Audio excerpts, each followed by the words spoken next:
Hi guys, my name's Seb Tudor, I'm the man on the Silver Mountain, and welcome back, or should I say, welcome to Destiny 2. Now, I'm not looking to play this long term. It's one of those games that it has an interesting situation around it, but it's not something that I'm necessarily going to get into on the channel unless you guys specifically say that you would like me to. However, with the situation around this game and the way it was, it's a game that I've talked about in the past, mostly because Destiny 1 didn't come out on PC for no reason, no sensible reason whatsoever. Destiny 2 did, but then Destiny 2 has had all manner of controversies and silly buggery around it. And if you watched the video this morning that I did in regards to the recent cultural shift in AAA games, where it's been a kind of slow-going one, but it's a shift that has been very prominent in some of the changes that have been made, whereby we are now seeing how out of touch the large developers, the large studios are, and you know what I think some of the problems are. If you're interested in that video, go take a look on the channel. It'll be the one literally just before this one. But otherwise, I wanted to get into this. I want to talk around the situation in regards to the game, and then just my first impressions of the game, and kind of how I've been getting on with it in the time that I've been playing with it since it came out. Now, the situation around this game is kind of interesting to me, because we've got this game that's been around for a while, and as kind of a publicity stunt, has been now released completely free for a certain period to people.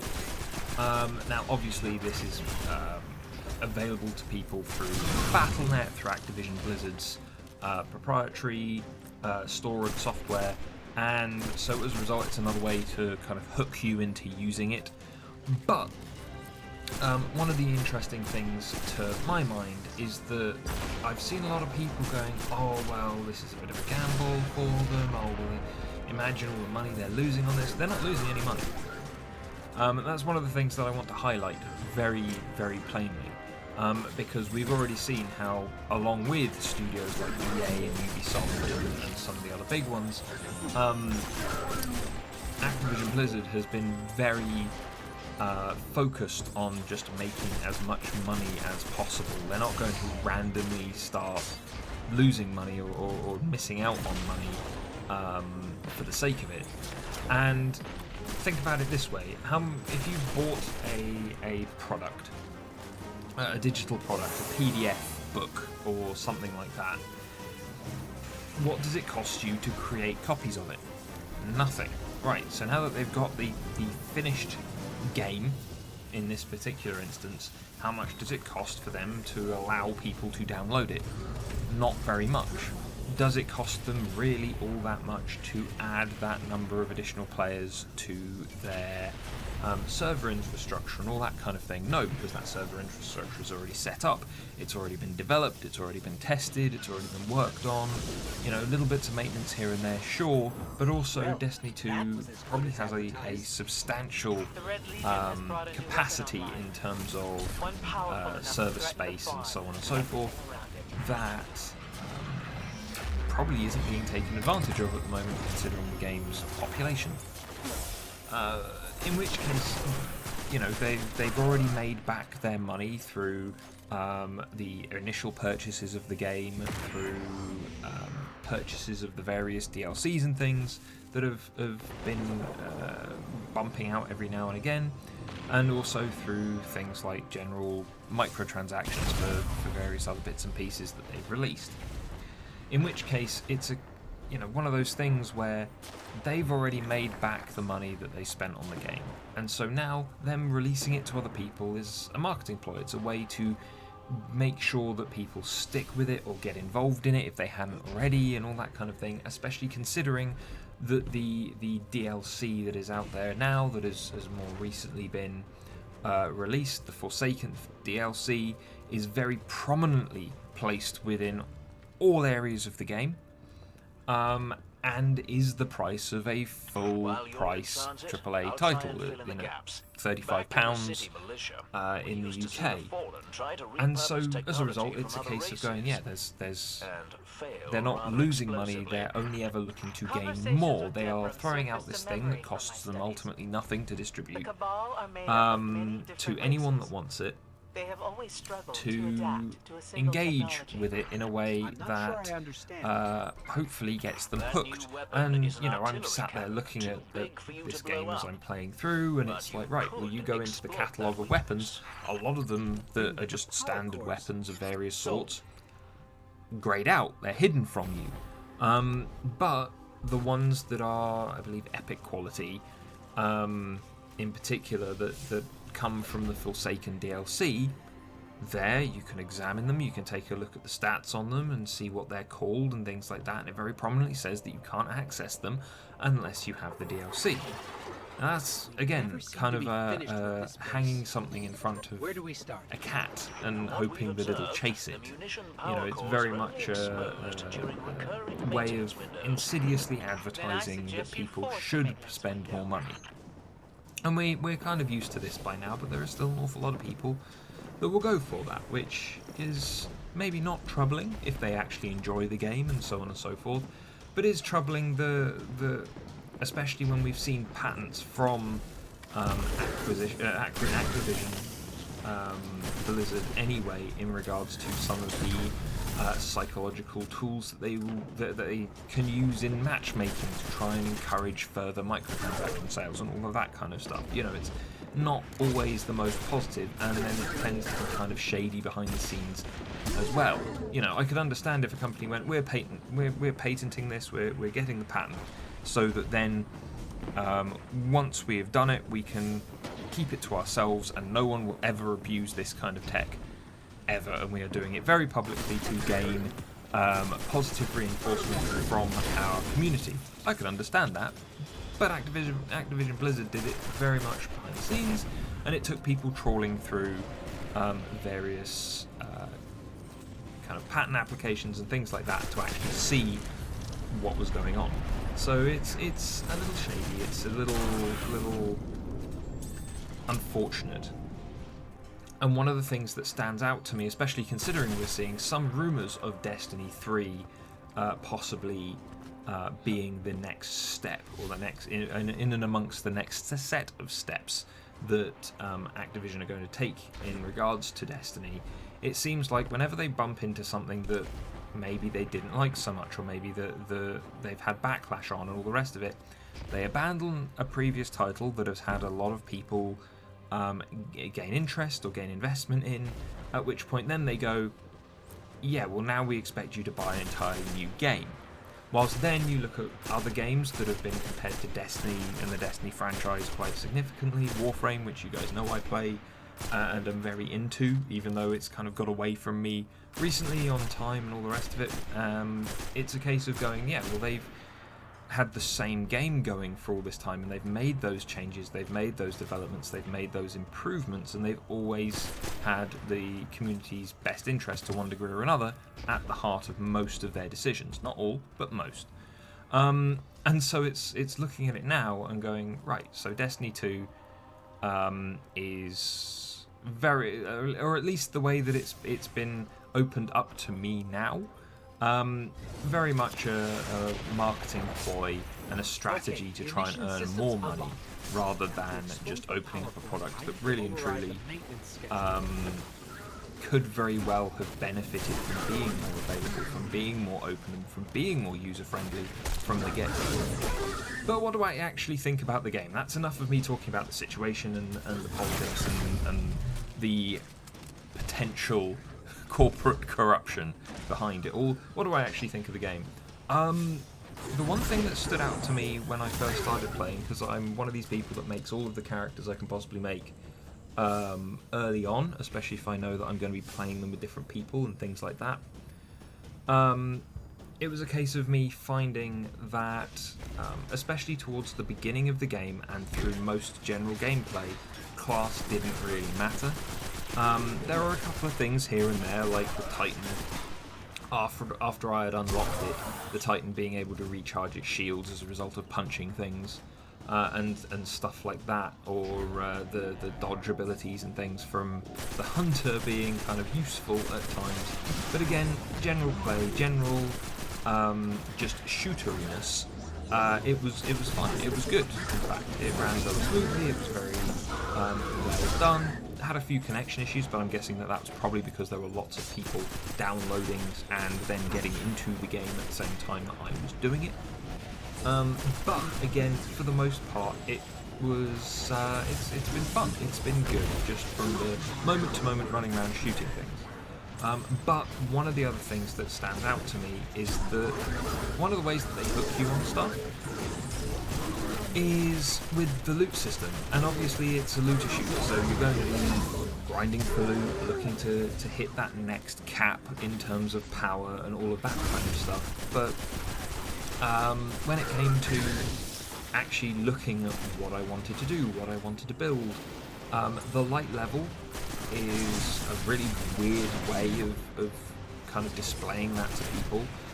In terms of the 3 stats that you can actually see, even those are very, very simplified to the extent that they basically don't mean anything, and I don't really feel much of an impact from them in the gear and the equipment that I'm using. I feel very much the same from right at the very beginning of the game, when I didn't have anything right after I'd finished the tutorial, to now where my light level is somewhere in the region of about 200-ish. I don't feel that difference. I don't feel that change. I know that there's been some progression because I've been clicking on things and equipping new stuff and doing the whole unlocking things with skill points for the various classes / subclasses that I have available to me, and I definitely have my favourite kind of abilities and modifiers and things like that from those. But again, what it kind of comes down to is that, unfortunately, I feel like Bungie should have stuck with just making straightforward first-person shooters, because that part of the game is great. The story in places is still very generic, which is one of the reasons I didn't really like Halo very much, because it was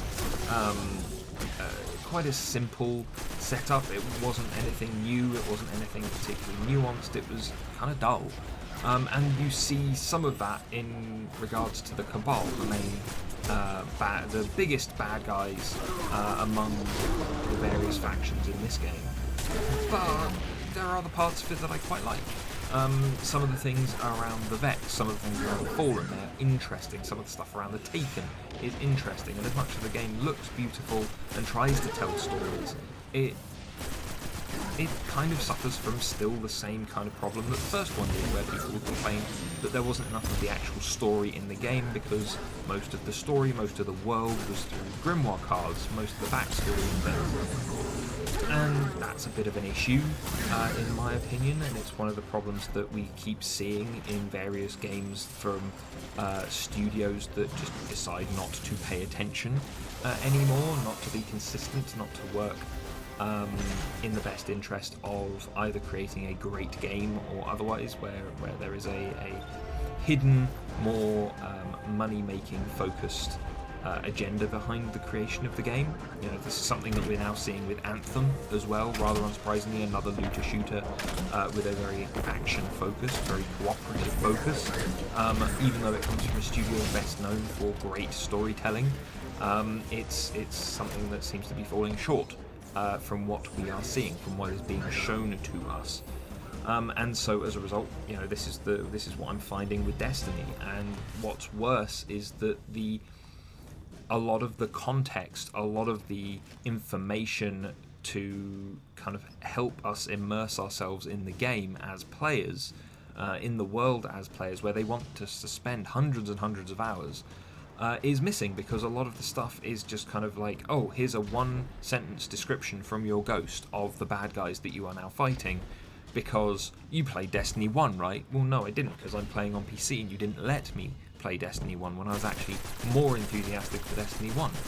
And so as a result, you're throwing me a one-line description of a bad guy, which I probably could have surmised from just looking at them to one degree or another.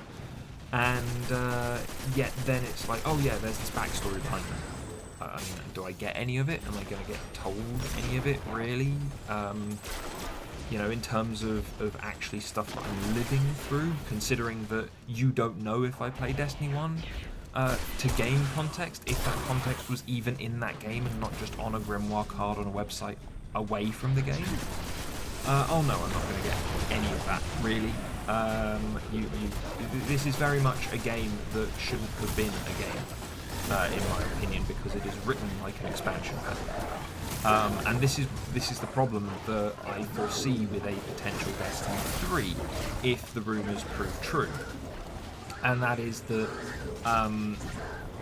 if you've got Destiny 3 round the corner, you are going to have them create this weird break again, jump to another game, expect you to pay for a full price game, invest in that game, invest lots of hours, time and money in that game, when it's essentially just going to be another further expansion where they assume that you are basically going to be playing the same character, you're basically going to be continuing your story, which in my opinion is just lazy.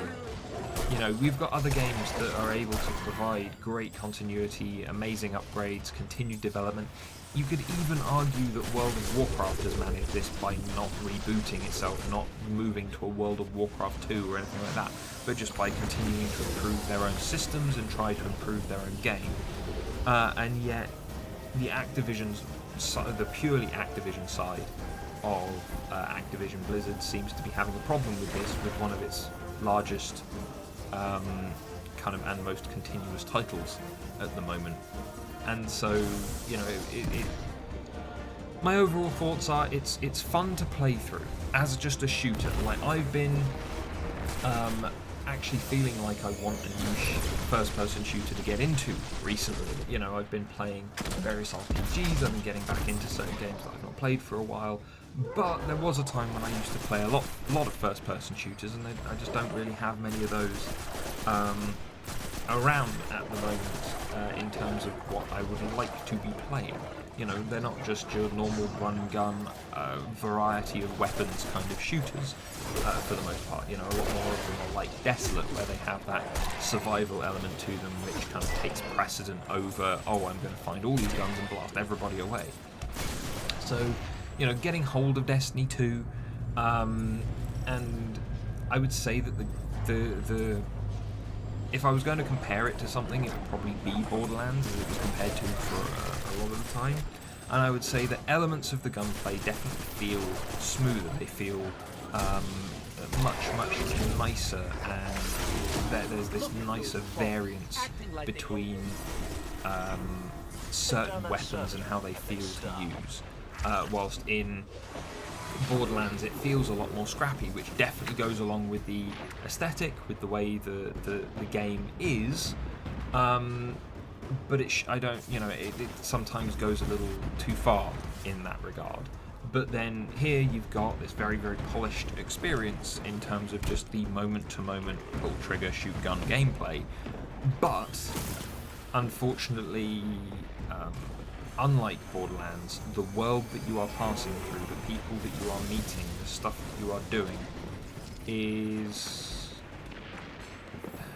kind of lackluster, is the only way that I can put it. There's so much potential here. Like when Destiny 1 was announced, and then when Destiny 2 was suggested as a follow-up, I was kind of excited, because you guys know that I love Numenera, the Monte Cook game setting, and you know, there are an awful lot of similarities to be drawn between a Numenera game and the Destiny universe. You guys also know that I enjoy Warframe, again, another sci-fantasy, kind of post-apocalyptic, almost in certain areas transhuman themed game. And, you know, so this very much seems relevant to my interests, to say the least. And yet, unfortunately, like, I'm enjoying myself in playing through it. I can definitely see myself playing all the way through the base game. Am I going to be one of these people, though, that then feels hooked enough to invest the price of the full game in Forsaken to get hold of the DLC and play my way through that as well? At the moment, I don't know. Because it's one of these games where I could very well enjoy it to the extent that I go, yeah, actually, I would like to play more. You know, I've hit this end and this cyclical end game, and it doesn't feel like there's enough for me to just say, I'm done here, I want more, in which case that might be something I'm interested in. But at the moment, I also know that if I do that, it's very much a case of, well, they've thrown this hook out, and I've bitten. And that's not always a bad thing, but at the same time, if I bite and I've not had an outstanding experience that I felt that I actually, you know, it's warranted me investing in it further, then potentially I'm just encouraging Activision and whoever else, Bungie, working for them, to kind of continue to make lackluster games that don't give me what I want, even if they give me something that's okay. You know, and that's I feel like that's one of the biggest kind of quandaries for gamers at the moment, because, you know, especially as we've seen with certain other things more recently that I mentioned in my video this morning. You know, if we support games that are okay because of the label, because of the investment bias, because we like the idea of them, and stuff like that, when they come from big studios that could very easily do better and could do so much more to ensure that their games are good, instead of something like, you know, Mass Effect Andromeda, where, you know, that even though it took a long time for that game to be developed and come out, and even though they could have turned around to the players and said, we're putting it back again a few times just to make sure that the game is everything that you want it to be, yeah, if they've not, even though they could very well do that and they could make a big difference in that way, they choose not to make a quick buck, to make as much money as possible. You know, it's what's refreshing about developers like CD Projekt Red and Digital Extremes, where they will take time, they will talk to you, they will go, well, look, this is the type of game that it is. It doesn't need microtransactions, it doesn't need loot boxes, it doesn't need us trying to crowbar the entire wallet of the entire contents of your wallet away from your clutching hands. You know, it's much more reasonable and sensible, and develops a culture that is more willing to invest long term, rather than doing so in a very kind of grudging manner. So, you know, we'll have to see how it goes. If I get a lot of feedback from you guys saying that you would like to see more, then I will play more. But otherwise, I just wanted to throw this out there, considering that, again, I mentioned it in my video this morning, and you know, as I said, I am enjoying just playing through the stuff at the moment, either by myself or with some friends. But it's a case of going, I can see the cogs turning in the background from a corporate level, from the kind of Battle.net, Activision-Blizzard level, and it unfortunately, it's not just like going onto Humble Bundle, where they've got a free game now and again. Oh, that one's good, that one's one that I've wanted to play for a while, I'm going to grab it. This one is very much, you know, put out there with an agenda. It's not just oh, here's a nice thing that happens to be happening right now. It's here's a nice thing that's happening because we are literally trying to get you to spend more. And that's kind of a shame. You know, especially considering that it would be very refreshing for a large company like Activision-Blizzard, or even EA or Ubisoft, if they actually demonstrated that they were going to turn things around and be more in touch with their communities and aware of the people that are supporting their business. You know, it would make a sizable difference, I feel. But anyway, guys, I'd love to hear your thoughts down in the comments. You know, did you guys actually download Destiny 2, or have you played it for a while? would you say if you have played it, would you say that the Forsaken DLC with all the other bits and pieces that come with it is worthwhile if you have downloaded the game for free? You know, I'd love to hear all of your thoughts and opinions on all of this.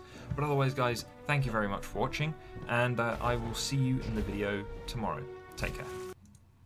Thank you very much for watching, guys. If you enjoyed this video or found it interesting, please drop us a like, share this video, and subscribe for more.